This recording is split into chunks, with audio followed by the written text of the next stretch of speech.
Hola, soc Peret Reyes. Surto al nou anunci de Barcelona. Però no sóc actor, sóc rumbero català. Jo estic aquí estem tots els rumberos. Jo vaig anar amb el Peret 38 anys de palmero i de guitarrista, de bongocero. Clar, en 38 anys em va donar temps de tot. Van ser els 70, els 80 i els 90. Allò va ser una locura, d'un derrotxe d'alegria. Jo vaig néixer al carrer La Cera. Era un barri que estàvem tots els gitanos molt units i amb els paios del barri també. I entre aquí, el barri de Gràcia, i el barri d'Estafrancs és on va néixer la rumba, dels gitanos catalans, amb les nostres juergues.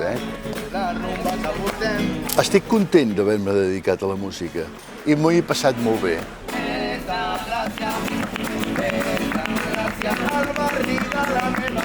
A mi Barcelona m'agrada tot, és que ho tenim tot, i no ens havíem donat compte que ho teníem. La rumba va néixer aquí a Barcelona i ara és coneguda a tot el món. Que ara fos patrimoni de la humanitat seria fantàstic. Per nosaltres seria la recompensa a tants anys lluitant i fent rumba per tot el món. Barcelona ha canviat molt, però l'essència no la deixeu mai perquè es perdrà.